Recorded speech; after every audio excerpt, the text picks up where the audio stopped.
America, Israel और Iran में जंग का 5वां दिन और हालात बेकाबू होते जा रहे हैं। इजराइल ने तेहरान पर हमले तेज कर दिए हैं, जबकि ईरान जवाबी कार्रवाई में पीछे नहीं हट रहा। इजरायली सेना का दावा है कि उसने ईरान याक 130 को मार गिराया और कई सैन्य ठिकाने तबाह किए। उधर पेंटागन का कहना है कि अमेरिकी बल अब तक लगभग 2000 लक्ष्यों पर हमला कर चुके हैं। खाड़ी में तनाव बढ़ चुका है, तेल ठिकाने निशाने पर हैं और होर्मुज जल डबरू मध्य में भी साया जो है वो गहराता जा रहा है। ऐसे में क्या ये जंग अब पूरे क्षेत्र को अपनी चपेट में लेने जा रही है? क्या है हालात? आइए देखते हैं इस पर यह खास रिपोर्ट। अमेरिका, इजराइल और ईरान युद्ध का 5वां दिन, दोनों तरफ से ताबड़तोड़ हमले जारी हैं। इजराइल का तेहरान पर हमला व्यापक और भीषण होता जा रहा है। इस बीच इजरायली सेना ने तेहरान के ऊपर एक ईरानी लड़ाकू विमान को मार गिराने का दावा किया है। आईडीएफ के मुताबिक तेहरान में एक ईरानी याक 130 युद्धक विमान को मार गिराने के लिए F-35 विमान का इस्तेमाल किया गया। हालांकि ईरान की ओर से इस पर तत्काल कोई टिप्पणी नहीं आई है। इससे पहले आईडीएफ ने तेहरान में आंतरिक सुरक्षा फोर्स और अर्धसैनिक टीम बसीज के 4 ठिकानों पर बम बरसाए थे। बसीज वही संगठन है जिसने ईरान में सरकार के खिलाफ हुए व्यापक प्रदर्शनों को कड़ाई से दबाने में बड़ी भूमिका निभाई थी। इजरायली सेना का कहना है कि दर्जनों मिसाइल लॉन्चरों को नष्ट करने के बाद भी ईरान के पास मिसाइल दागने की काफी क्षमता अभी भी बनी हुई है, लिहाजा इन्हें पूरी तरह से नष्ट करने तक हमला जारी रहेगा। इस बीच पेंटागन ने कहा है कि अमेरिकी बलों ने ईरान में अब तक लगभग 2000 लक्ष्यों पर हमला किया है। इन हमलों में ईरान की वायु सुरक्षा को गंभीर रूप से कमजोर करने, ईरान के सैकड़ों बैलिस्टिक मिसाइलों, लॉन्चरों और ड्रोनों को नष्ट करने और 17 जहाज तबाह करने का दावा किया है, जिसमें एक पनडुब्बी भी शामिल है।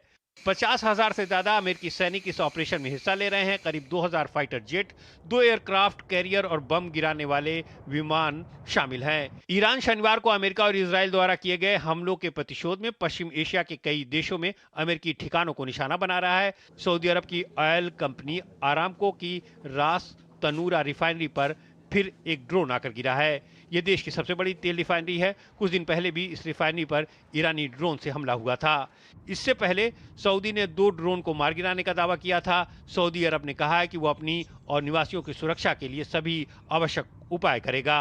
वहीं कुवैत को बुधवार को भी ईरानी मिसाइलों और ड्रोन के हमलों का सामना करना पड़ा। इस बीच ईरान ने हॉर्मुज स्ट्रेट पर पूरी तरह नियंत्रण बनाए रखने का दावा किया है। ये तेल और गैस सप्लाई के लिए एक महत्वपूर्ण शिपिंग मार्ग है। वहीं ईरान ने किसी भी तरह की वार्ता की संभावना से इनकार कर दिया है। ईरान के विदेश मंत्री अब्बास अराक्ची ने कहा है कि ट्रंप ने ईरान के साथ जारी परमाणु बातचीत के बीच हमला करके कूटनीति के साथ धोखा दिया है। खबरों के मुताबिक ईरान के सर्वोच्च नेता अयतुल्लाह खामनई के बेटे मुश्तबा खामनई शनिवार को हुए इजराइल अमेरिका के हमले में सुरक्षित बच गए हैं और नए लीडर चुने जाने के प्रबल दावेदार हैं। इस हमले में खामनई और उनकी पत्नी सहित कई लोगों की मौत हो गई थी।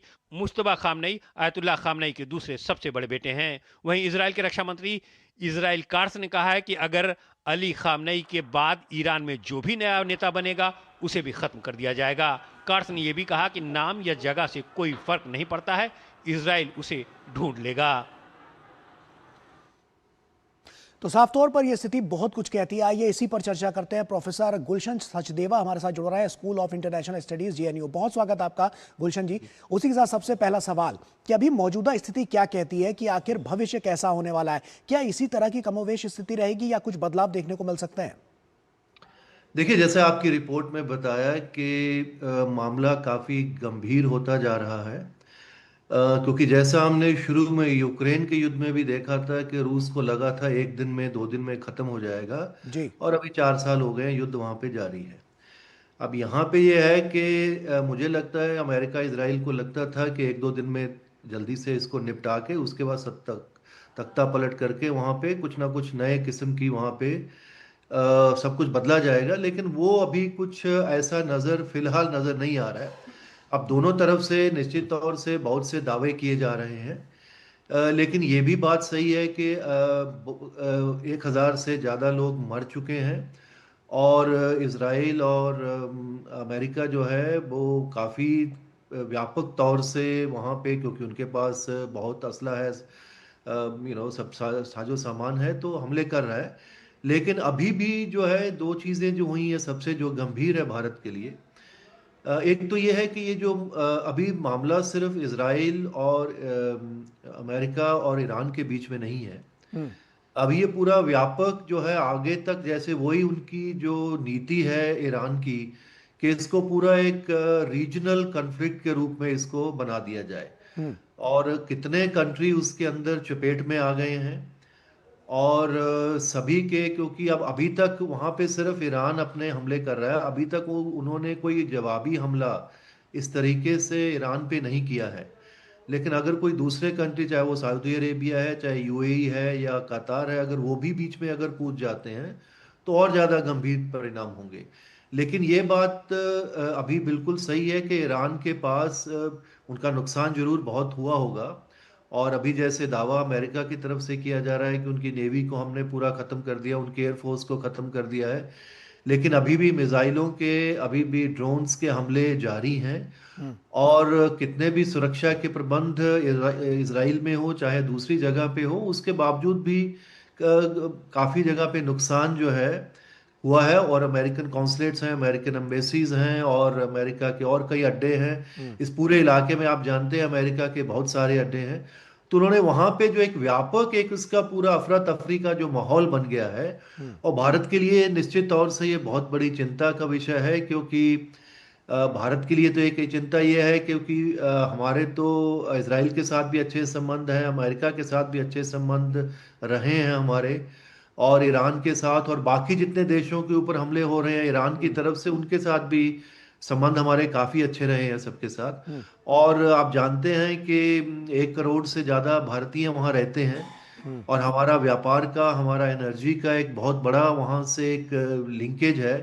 तो किसी भी किस्म की अगर वहाँ पे ये अस्थिरता की स्थिति अगर लंबी चलती है, और अभी आसार नजर ये आ रहे हैं, क्योंकि तुरंत अभी मामला खत्म नहीं हुआ है। जी। और क्योंकि अगर अभी तक नहीं हुआ है तो इसका मतलब ये थोड़ा अभी मामला लटक गया है।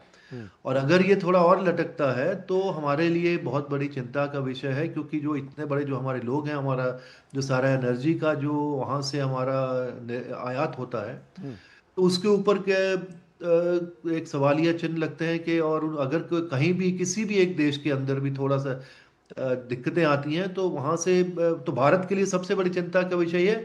लेकिन ये अभी ये बात सही है कि ये जैसे दावे पहले किए जा रहे थे अमेरिका और इसराइल से, वैसी बात अभी फिलहाल नजर नहीं आ रही है।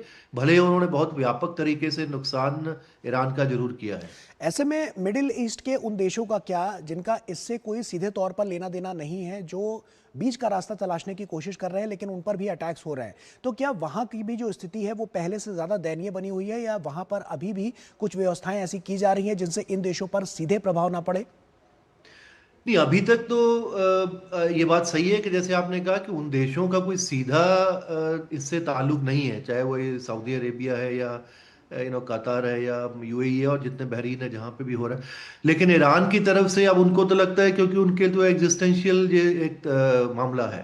क्योंकि अगर वो, उनको ये भी पता है कि अमेरिका के ऊपर डायरेक्ट बहुत दूर है, उसके ऊपर अटैक नहीं कर सकते। इसराइल के ऊपर एक पूरी सुरक्षा का जो डोम वहां पे लगी हुई है, उतना उनके ऊपर असर डायरेक्ट उतना तेजी से नहीं होगा। लेकिन उनको ये लगा है, ये अगर ये भी, क्योंकि उनकी परिभाषा के मुताबिक, क्योंकि ये भी अमेरिकन अड्डे हैं यहाँ पे, जी। तो क्योंकि ये भी अमेरिका का एक तरीके से साथ दे रहे हैं ये दो लोग, तो हमारे लिए वो भी एक लेजिटिमेट टारगेट है। तो उन्होंने वही उसको कोशिश कर रहे हैं उसी तरीके, और उसका उनको शायद कुछ उसका फायदा भी मिल रहा है एक तरीके से, क्योंकि चिंताएं, और उनको ये भी लगता है क्योंकि अगर उनके ऊपर अटैक होंगे, चाहे वो यूएई के ऊपर हो या कतार के ऊपर हो, तो हो सकता है वो भी अपना दबाव जो है अमेरिका के ऊपर बनाएं कि भाई इसको आप जल्दी से ख़त्म करिए इसको, क्योंकि उसके उनके पास बहुत देर तक उसको सुरक्षा करने की शायद असला सामान शायद नहीं रहेगा बहुत देर तक। तो जैसे ही अगर ये लंबा खिंचता है, और ऑलरेडी अब ये 5वां दिन है जैसे आप देख रहे हैं, जी। तो इसके लिए उनके लिए भी चिंताएं बढ़ेंगी, और उसके ऊपर एक नया मोड़ एक तरीके से ये जो है सारा जो युद्ध है लेगा। तो ये जो उनकी पहले की जो मुझे लगता है नीति थी कि आसानी से एक तख्ता पलट कर दिया जाएगा, जैसे उन्होंने वेनेजुएला में किया था, लेकिन अब सबको लग रहा है कि इतना आसान शायद वहां पे नहीं होगा।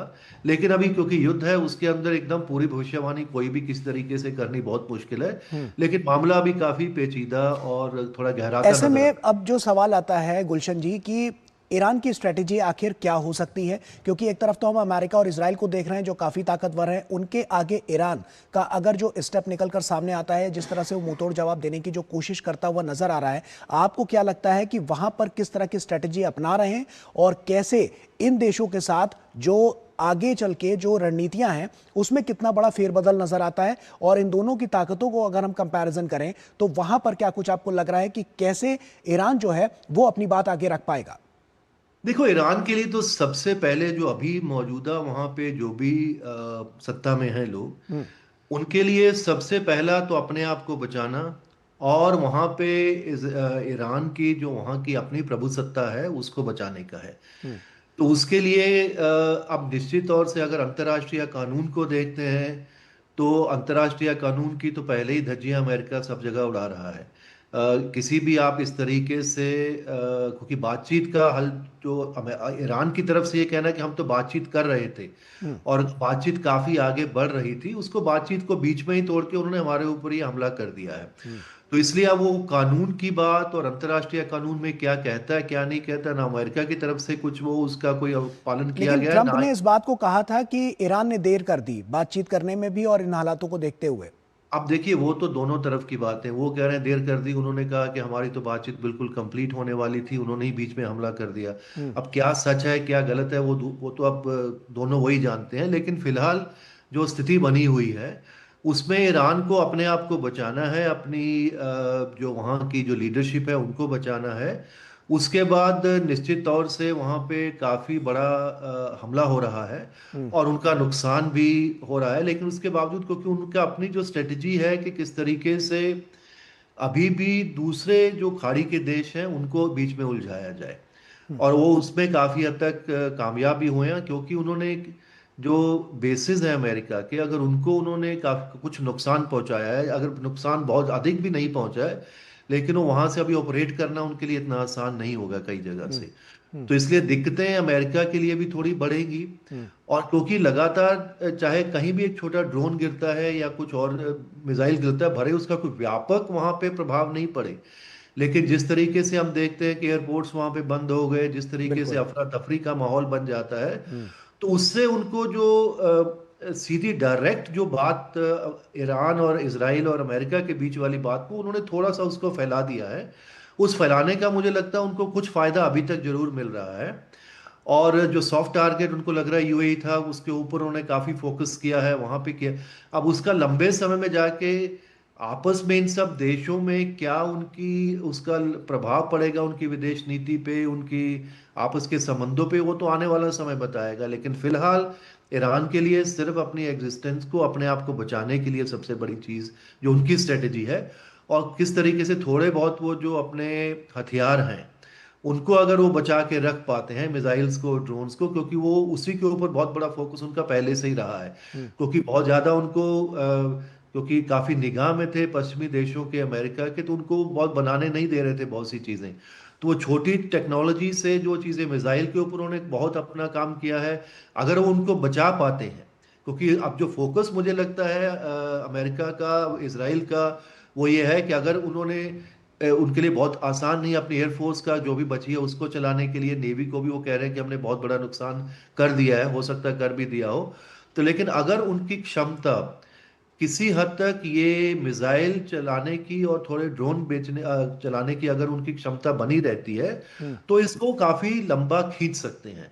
मुझे लगता है वही उनकी स्ट्रेटजी अभी रहेगी कि उनको बचा के रखें, अपने लीडरशिप को इंटैक्ट रखें, और जैसे जैसे अगर मामला लंबा होता चला जाएगा तो उसके अंदर परिस्थितियां जो है कूटनीति की बदलेंगी।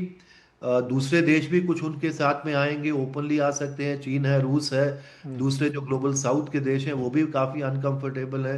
तो उसके बाद मुझे लगता है अमेरिका में भी जो एक प्रेशर बनेगा डोमेस्टिक पॉलिटिक्स का कि आप बहुत ज्यादा इस लंबी लड़ाइयों के बीच में हमको कोई ऐसे नुकसान में अब सवाल गुलशन जी ये भी आता है कि अगर ये सारे देश, आपने रशिया चाइना की बात की, अगर एक साथ आ जाते हैं तब तो कहीं ना कहीं ये जो वॉर है वो और ज्यादा बढ़ती हुई नजर आएगी, क्योंकि सारे पावरफुल देश हैं और उसके सामने फिर यूएस के सामने एक साफ तौर पर एक अटैकिंग पावर यहां से देखने को मिलेगी। नहीं, वो सामने ऐसे साथ कोई नहीं आएगा, ऐसा नहीं है कि रूस और चीन एकदम उनके साथ आ जाएंगे और उसके साथ लड़ना शुरू कर देंगे। इस तरह की बेवकूफी कोई नहीं करेगा। बैक इस सपोर्ट तरह लेकिन की, काम करता हुआ नजर हाँ, आएगा। लेकिन ये है कि टेक, क्योंकि उनको ये भी पता है कि वो उनके एडवर्सरी हैं। उनका एक आपस में एक अंतर्राष्ट्रीय कूटनीति के अंदर, अंतर्राष्ट्रीय राजनीति में उनका आपस में ऑलरेडी दिक्कतें चल रही हैं। तो उसमें वो किसी तरीके से अगर ये लंबा खिंचा लेते हैं इसको, तो उसके इंटेलिजेंस उनको प्रोवाइड कर सकते हैं, उनको पीछे से कुछ ड्रोन और दे सकते हैं, कुछ और मिसाइल दे सकते हैं, क्योंकि दोनों चीन और रूस के पास इस तरह की चीजें देने की क्षमता बहुत है। खुले तौर से वो उनकी सपोर्ट करें ना करें, कुछ भी बोलते रहे राजनीति के तौर से, लेकिन अगर वो ऐसी सपोर्ट थोड़ी जाल, और पहले, क्योंकि अभी तक वो भी शायद पहले देख रहे थे कि क्या वहां पे हो रहा है, क्योंकि अगर 2-3 दिन में तख्ता पलट जाता है, सब कुछ बदल जाता है, फिर उनको कुछ और अपनी कूटनीति, अगर उनको लगता है कि अटक गए हैं, जैसे अभी हम देख रहे हैं कि अगर यूक्रेन के अंदर शुरू में जब अगर रूस अगर अपनी कामयाबी नहीं कर पाया, तो वो अगर लंबा खिंच गया, तो उसके बाद सारे नेटो के देश, अमेरिका पूरा उसको, यूक्रेन को सपोर्ट पिछले 4 साल से वो तो खैर ओपनली कर रहे हैं, यहाँ वो ओपनली शायद नहीं करें, लेकिन वो सपोर्ट अगर वो करना थोड़ा शुरू कर देंगे, तो इसको काफी लंबा खिंचा सकते हैं। और उसके अंदर उनको, वही मुझे लगता है उनकी ये नीति रहेगी कि अमेरिका को यहाँ पे थका दो, उसको यहीं पे वहां पे फंस गया है तो उसको फंसा दें। लेकिन अभी उसके लिए कुछ भी कहना बहुत मुश्किल है, क्योंकि अभी सिर्फ 4 दिन हुए हैं, और ताकत अमेरिका के पास काफी है, और इसराइल के पास भी काफी हथियार है। तो लेकिन वो अगर वो अगले, लेकिन 5-7 दिन में अगर कोई और बड़ा इसके अंदर बदलाव नहीं होता है, एक तरीके से उस तरह की एक स्टेलमेट टाइप थोड़ा सा हो जाता है यहाँ पे, फिर चीजें बदल सकती हैं काफी तेजी से। किसी दूसरे वो चाहेंगे, फिर अमेरिका भी शायद इसके अंदर से बाहर निकलना चाहेगा, बहुत लंबा उसके अंदर फंसना नहीं चाहेगा। वो कहेंगे हमने अपने फिलहाल जो है ऑलरेडी वो अपना ऑब्जेक्टिव बदल दिया है, उन्होंने जो जी। कह रहे थे कि रजीम चेंज वाले को बहुत बदलने के बाद, अब वो सिर्फ वो और चीजें कोई बात कर रहे हैं कि हमको वहां के मिसाइल खत्म करने हैं, उनके न्यूक्लियर पावर वो नहीं बन पाए। तो अब फिर वो बाद में कहें कि हमने कुछ अपने ऑब्जेक्टिव पूरे कर लिए हैं, तो इसलिए हम इसको आगे जा रहे हैं, फिर दोबारा अगर कुछ करेंगे तो हम फिर दोबारा से देखेंगे। तो बिल्कुल। वो अभी क्या, अभी चीजें बड़ी तेजी से इवॉल्व हो रही है, बदल रही हैं। लेकिन अगर 4 दिन तक भी वो कर गए हैं, 5वां दिन हो गया है, और अगर वो 5-7 दिन और खींच लेते हैं ऐसा, तो थोड़ा सा एक काफी बदलाव इस पूरी स्थिति में आ सकता है। लेकिन हमारे लिए, जैसे मैंने कहा, जितना भी ये लंबा खिंच रहा है और ये व्यापक, अगर ये जो जो जो युद्ध है, जो स्थिति वहां पे संकट बनता है, तो हमारे लिए हमारी दिक्कतें और ज्यादा बढ़ेंगी। तो हम भी चाहेंगे किसी तरीके से आपस में, जैसे हमारे विदेश मंत्रालय ने भी यही बोला है कि भाई हमारे लिए एक तो सब हमारे दोस्त देश हैं सब तरफ, और दूसरी बात यह है कि हमारे 1 करोड़ से लोग ज्यादा वहां पे रहते हैं, तो आप बातचीत से जरिए, डिप्लोमेसी से इसको किस बिल्कुल। तरीके से इसको खत्म करें। तो भारत हमेशा यही चाहेगा कि युद्ध ना होते हुए इसके किस तरीके से खत्म हो, और बिल्कुल, जो भी शांति का है। पक्ष तो हमेशा भारत ने रखा ही है। जी हमने कोई भी कॉन्फ्लिक्ट देखा हो, चाहे रशिया यूक्रेन का हो, चाहे अभी जो इस मौजूदा स्थिति चल रही है, जी शांति के पक्ष में हमेशा भारत रहा है और ये देखा भी गया है। एक जी। छोटे से ब्रेक का यहाँ पर वक्त हो रहा है गुलशन जी, हम ब्रेक से वापस लौटेंगे तो आपसे चर्चा को आगे बढ़ाएंगे। छोटा सा ब्रेक ले रहे हैं, जल्द हाजिर होते हैं।